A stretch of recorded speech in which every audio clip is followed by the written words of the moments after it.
అందరికీ నమస్తే. ఇద్దరు తండ్రి కొడుకులు ఎంపీ, ఎమ్మెల్యే. కానీ వాళ్ళిద్దరిని సరస్వతి పుష్కరాలకు పిలవలే. కొంతమంది అనుచరులను పంపించి ఆడ ధర్నా కూడా చేయించారు. పోనీ శ్రీధరబాబు పగబట్టిండా వీళ్ళ మీద అంటే ఒక శ్రీధరబాబు లేడు కదా అక్కడ. సీఎం రేవంత్ రెడ్డి పోయిండు. ఇంకా కొంతమంది మినిస్టర్లు పొన్నం ప్రభాకర్ వివేక్ చాలా దగ్గర ఆయన ఉన్నాడు. అది నడుస్తున్నది ఎంపీ పరిధిలో. వంశీ వాళ్ళ కొడుకు పెద్దపల్లి ఎంపీ కదా, పెద్దపల్లి ఎంపీ పరిధిలో constituency Manthani. Vivek senior leader కాబట్టి బహుశా పిలవచ్చు. పిలవకపోయినా ఆయన ప్రోటోకాల్ ఏం లేదు. కాకపోతే ఎమ్మెల్యే కదా, అది మొత్తం ఓన్లీ మంతని కాన్స్టిట్యున్సీ సంబంధించిన ఇష్యూ కాదు. అది స్టేట్ ఇష్యూ. సరస్వతి పుష్కరాలు అనేవి మొత్తం స్టేట్కి సంబంధించినవి కాబట్టి ఆ జిల్లా పరిధిలో ఉన్న అందరిని పిలవచ్చు. కానీ పిలవలేదు. ఏం జరిగింది అసలు? ఏంది వీళ్ళ మధ్య ప్రాబ్లం ఏంది? జరుగుతున్న చర్చ ఏంది? దీని మీద మాట్లాడదాం. మాట్లాడకన్నా ముందు సబ్స్క్రైబ్ చేసుకోండి ఛానల్ని. కిందనే సబ్స్క్రైబ్ బటన్ నొక్కండి. ఇక ఇది ఇవాళ పంచాయతీ కాదు, కొత్త పంచాయతీ అసలే కాదు, ఎప్పటి నుంచో నడుస్తున్న పంచాయతీ. ఈ పంచాయతీలో మినిస్టర్స్ శ్రీధర్ బాబుతో లేకపోతే మిగతా వాళ్ళ తప్ప, లేకపోతే వివేకు వాళ్ళ కొడుకు వంశీ తప్ప అనేది ఒక పెద్ద చర్చ నడుస్తుంది. దీనిలో ఈయన తప్పులు ఉండొచ్చు, ఆయన తప్పు ఉండొచ్చు, ఏమైనా ఉండొచ్చు, కానీ చర్చ అయితే ఒకటి నడుస్తుంది.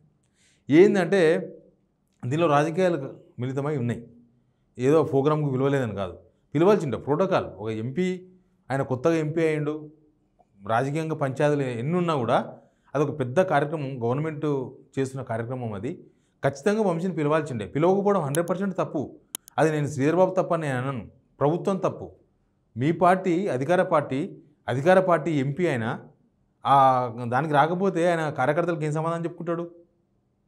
ఆయన జనాలకి ఏం సమాధానం చెప్పుకుంటాడు? రాజకీయాలు ఏమున్నా రాజకీయాలను పక్కన పెట్టి పిలవాల్సిన అవసరం ఉండే. అది గవర్నమెంట్ ప్రోగ్రామ్, అది ప్రైవేటు శ్రీధర్బాబు సొంత ప్రోగ్రాం కాదు, వాళ్ళ ఇంట్లో జరిగే కార్యక్రమం కాదు. అది రాష్ట్రానికి సంబంధించిన ప్రోగ్రాం. ఖచ్చితంగా వంశీ పిలవాల్సింది. దీనిలో మాత్రం వేరే రెండో ఆలోచన ఏమి ఉండకూడదు అసలు. యాక్చువల్గా అది చిన్న మనుషులు, ఇరుక్కు మనుషులు అనేది కనిపిస్తుంది బయటికి ఇక్కడ. ఇంకా వివేక్ వెంకటస్వామి, ఆయన కూడా పిలవాల్సిండే, ఆయన కూడా సీనియర్ లీడర్, కానీ పిలవలేదు. ఇంకా కనీసం ఆ ప్రోగ్రాంకు ఉన్న రేవంత్ రెడ్డి గారైనా మాట్లాడాల్సి ఉండే. రేవంత్ రెడ్డి గారైనా కనీసం తర్వాత అయినా వాళ్ళు పిలిచి మాట్లాడాల్సిన అవసరం ఉండే. ఆయన కూడా పిలవలేదు. వాళ్ళు రేవంత్ రెడ్డియే వివేక్ వెంకటస్వామిని కాంగ్రెస్లో పట్టుకొచ్చే ఆయనకు మంత్రి ఇస్తానే హామీ ఇచ్చిండు. ఎంపీ టికెట్ రావడానికి ప్రధానమైన కారణం రేవంత్ రెడ్డే. కాకపోతే ఈ మధ్య వాళ్ళ మీడియాలో రేవంత్ రెడ్డి కొద్దిగా యాంటీ వార్తలు రాస్తున్నారు కాబట్టి బహుశా కోపం వచ్చిందేమో. ఇవన్నీ పక్కన పెడితే అక్కడ పాలిటిక్స్ చాలా ఇంట్రెస్ట్గా ఉన్నాయి. ఆ జిల్లాలో అక్కడ పాలిటిక్స్ ఏంటంటే వివేక్ వెంకటస్వామి ఒక్కడు, మిగతా వాళ్ళంతా ఒకటి. శ్రీధర్ బాబు, తర్వాత మంచిర్యాల ఎమ్మెల్యే ప్రేమ్సాగర్ రావు కావచ్చు. అసలు ఇక్కడ ఒక విషయం చెప్పుకోవాలి. వివేక్ వెంకటస్వామికి చాలా అతి దగ్గరగా ఉన్న వాళ్ళు కూడా వివేక్ వెంకటస్వామిని విభేదిస్తున్నారు. ఇప్పుడు ధర్మపురి ఎమ్మెల్యే ఉన్నాడు లక్ష్మణ్, అడ్లూరు లక్ష్మణ్ వివేక్కు అత్యంత అనుచరుడు. అసలు 2023 ముందస్తు ఎలక్షన్స్లో ఈయన బీఆర్ఎస్లో ఉన్నాడు వివేక్ వెంకటస్వామి. అడ్లూరు లక్ష్మణ్ కాంగ్రెస్ అభ్యర్థి ధర్మపురి. తర్వాత అక్కడ కొప్పుల ఈశ్వర్ మాజీ మంత్రి, ఆయన బీఆర్ఎస్ క్యాండిడేట్. బీఆర్ఎస్లో ఉన్న వివేక్ వెంకటస్వామి ఎవరికి సపోర్ట్ చేస్తాడు? చేస్తే గీస్తే ఆయనకే సపోర్ట్ చేయాలి, కొప్పుల ఈశ్వర్కి సపోర్ట్ చేయాలి. బెల్లంపల్లిలో దుర్గం చిన్నయ్య బీఆర్ఎస్ క్యాండిడేట్, వీళ్ళ అన్న వినోద్ కాంగ్రెస్ క్యాండిడేట్. చేస్తే గీస్తే ఎవరికి సపోర్ట్ చేయాలి? ఈయన బీఆర్ఎస్లో ఉన్నాడు కాబట్టి బీఆర్ఎస్ క్యాండిడేట్కే సపోర్ట్ చేయాలి పార్టీ. ఇంకా మిగతా దగ్గర కూడా అంతే. ప్లస్ అత్యంత అనుచరుడు ఒక ఆయన్నేమో అడ్లూరు లక్ష్మణ్ వెరీ దగ్గర అనుచరుడు. అటు చూస్తే వాళ్ళ అన్న వినోదు, ఈయన పార్టీ గీటి జాంతానయ్యని కొప్పుల ఈశ్వర్ను ఓడించాలని, ఎట్లయినా సరే కొప్పుల ఈశ్వర్ను ఓడించాలని అడ్లూరు లక్ష్మణ్కి సపోర్ట్ చేసిండు. పార్టీని క్రాస్ చేసి ఆయన పార్టీలో ఉండే ఆయనకు ఎంపీ టికెట్ రాకపోయిన కారణం ఏందనుకుంటున్నారు? 2019లో ఎంపీ టికెట్ ఇవ్వకపోనికి కారణం ఏం తెలుసా? ఇదే. మొత్తం ఆయన పరిధిలో పెద్దపల్లి పార్లమెంటు పరిధిలో 7 కాన్స్టిట్యున్సీలు ఉంటే ఆ 7 కాన్స్టిట్యున్సీలలో బీఆర్ఎస్ని ఓడించే ప్రయత్నం చేసింది వివేక్ వెంకటస్వామి. ఆ దెబ్బకు కేసీఆర్ మొదలే గవర్నమెంట్ ఉంది, ఇంటెలిజెన్స్ వర్గాలు ఉంటాయి, ఇంటెలిజెన్స్ సమాచారం ఉంటుంది, ఇంకా రకరకాల చెప్పే జనాలు ఉంటారు, ప్లస్ అక్కడ ఉన్న అభ్యర్థులే ఉంటారు మాకేం సపోర్ట్ చేస్తాడని, ప్లస్ ఆపోజిట్ సపోర్ట్ చేస్తున్నాడని, సపోర్ట్ చేయకపోతే చేయకపోను కానీ అవతల పక్క వేరే పార్టీ వాళ్ళకి సపోర్ట్ చేస్తున్నాడని. అంటే మనిషి బీఆర్ఎస్లో ఉన్నాడు, మనసు అంతా కాంగ్రెస్ అభ్యర్థుల దగ్గర ఉన్నది అప్పుడు. మరి అట్లాంటి లక్ష్మణ్ కూడా ఇప్పుడు వివేక్ దూరమైండు. అట్లాంటి అడ్లూరు లక్ష్మణ్ కూడా వివేక్ విషయంలో అంటిముట్టినట్లుగా ఉంటున్నాడు. మొన్న ఆయన కూడా ఉన్నాడు, అడ్లూరు లక్ష్మణ్ కూడా ఈ సరస్వతి పుష్కరాల ప్రారంభోత్సవంలో ఉన్నాడు. వివేక్ వెంకటస్వామి పిలవలేదన్న విషయాన్ని కనీసం వాళ్ళు ఎక్కడ చర్చించుకోలే కూడా. అసలు శ్రీధర్ బాబు వీళ్ళదంతా వేరు. ఇప్పుడు ఏంది, అక్కడ మినిస్టర్ మాకు కావాలంటాడు వివేక్ వెంకటస్వామి.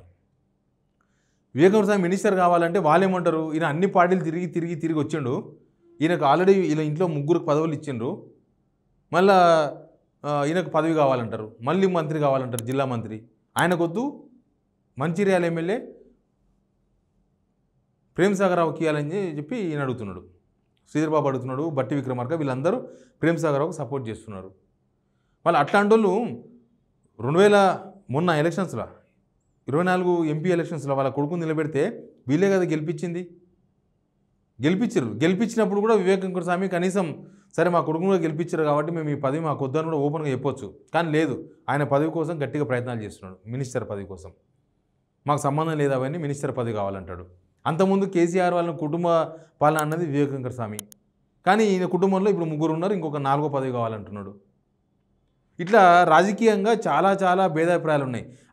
అదేందో అర్థం కాదు. వివేక్ వెంకటస్వామి చేసే రాజకీయాలు అట్లుంటాయా, లేకపోతే మిగతా వాళ్ళ రాజకీయాలు వివేక్ వెంకటస్వామి ప్రభావం చూపిస్తో తెలియదు. కానీ వివేక్ వెంకటస్వామి ఏ పార్టీలో ఉంటే ఆ పార్టీలో ఆయన ఒక్కడే ఉంటారు, ఒంటరైపోతారు, మిగతా వాళ్ళంతా వేరైపోతారు. బీజేపీలో ఉంటే బీజేపీలో పెద్ద కథ నడిచింది. బీఆర్ఎస్లో ఉంటే బీఆర్ఎస్లో ఆ పార్లమెంట్ పరిధిలో ఉన్నవంతా ఒకటి, ఈయన ఒక్కడొకటి.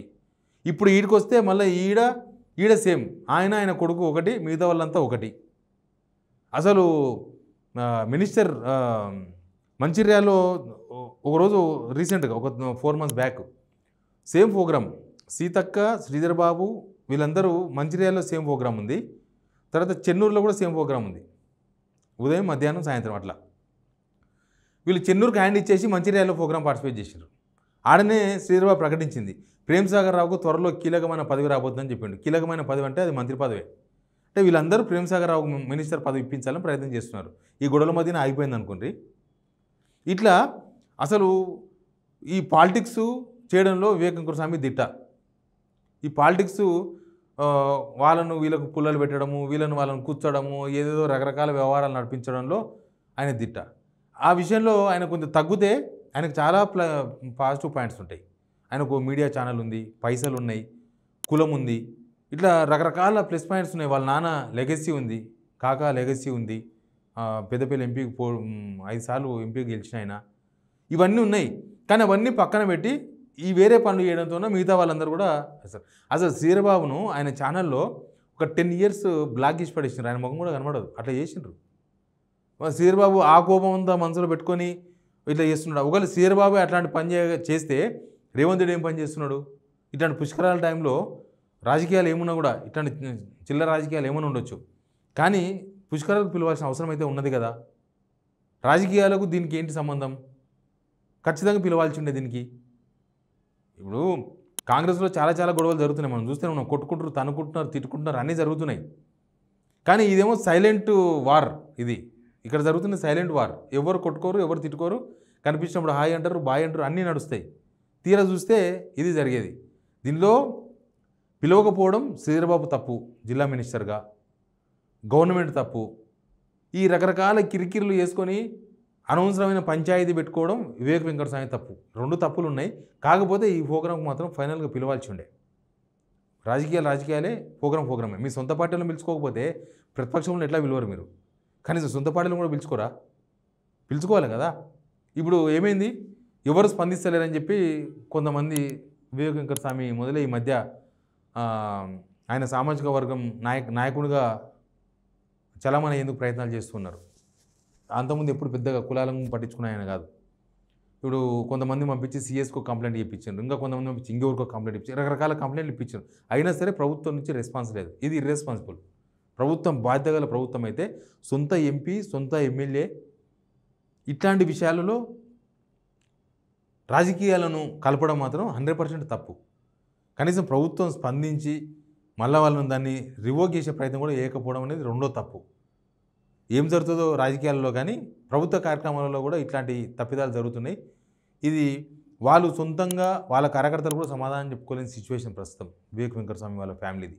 Please subscribe Signal TV.